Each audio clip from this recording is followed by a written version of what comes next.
See this one? That was worth it, though. Yes, sir. That was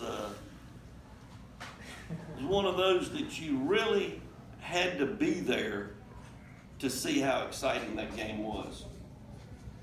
For, gosh, the 10th inning, we're sitting there just trying to get the tying run to the plate. And we did, but it didn't last long because he just literally wore our guy out. And then we kept fighting. One thing leads to another, and JC, which is obviously an experienced player, had struggled all night and yet hits the ball off the wall to drive in 3. What a finish. What a finish.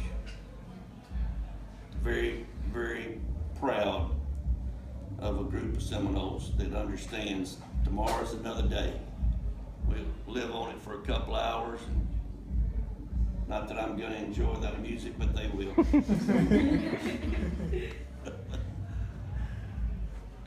Questions? Any concern with the 33 strikeouts over the last 2 games at the plate for you guys? You know, I think a lot of it is night games that we haven't been involved in much at all. And it's a different animal, for lack of a better explanation. It's a lot different. If you don't have great lights to make it as close to daylight like the big leaguers and the AAA guys have, you're at a disadvantage. And I think that has a little to do with it. But hey, some guys have better eyes than others. Take it from somebody that doesn't have great eyes. So how do you account for that? Is that just playing more night games, or how do you adjust for that in practice? We haven't stayed late and practiced. We rarely do that in spring training because the guys have classes. So we're not going to get them out there at 7 o'clock and practice for 2 hours when they should be studying. I'm curious. Drew Parrish went 98 pitches today. Was there a reason why he went a little long today? No, he didn't go long. Long at this time of the year is 135. See, we prepare our guys to go 90 the first weekend. He was a late starter because there was some concern. So he was a couple of weeks behind. That's why he only threw something like 65 his first outing, and then 80 the next outing, and then the next outing was less than that. And then the next outing, I wanted to get him right near the 100 mark, but it just didn't feel right. So we left him at, I think it was 84, 85. And today we said he's got to get to 100 because that's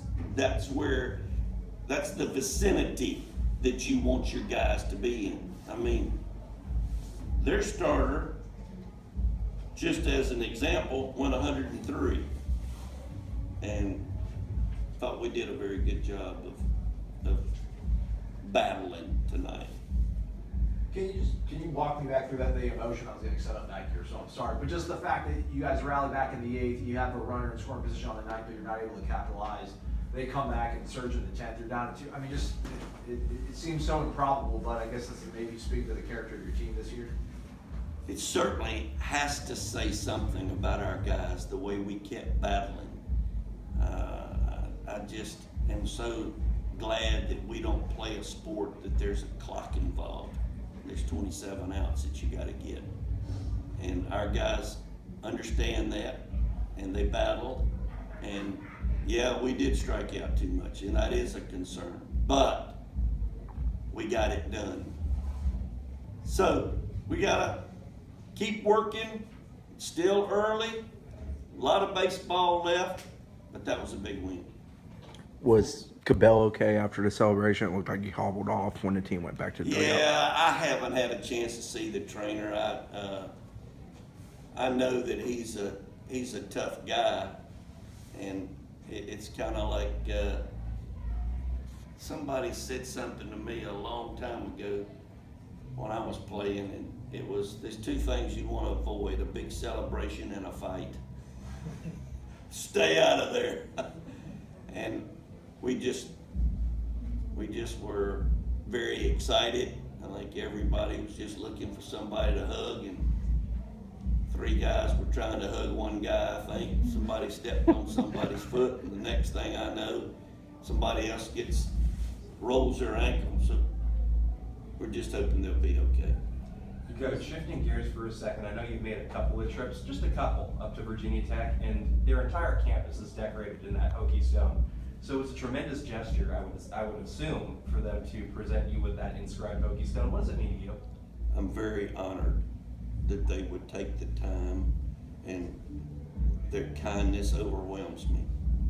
That Hokie stone will have a prominent place in my house. I would say in my office, but we're only talking about a few more months on that one. But that Hokie stone will be displayed prominently in my house. I'm very proud of that. It's very classy of them to do that. Up until the 8th inning, you guys seem to struggle with timely hitting. You let bases loaded twice before the 8th. What are your thoughts on just timely hitting in general for you guys? Sometimes you have to tip your hat to the pitcher, and he did a good job. There's a lot of things that, as coaches, we just have to understand. Let's always remember this, ladies and gentlemen, we got 14 freshmen on our ball club. I saw some things tonight from young guys that I've never seen, as them being at the plate or them looking to the on-deck circle and getting ready to go concentrate on what they might get. I could see literally that these young freshmen, some of them, not a Cabell, were very much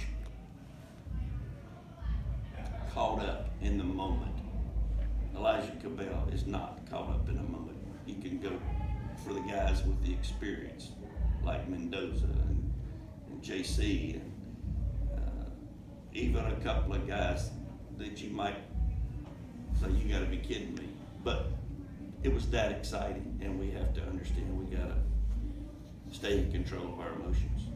Let's go one more for Coach. That was career win 1,999. Do you want 2,000 to be like that, or less stressful? I just want to win. I just want to win. Very sincere. I just want to win. Perfect. Thanks.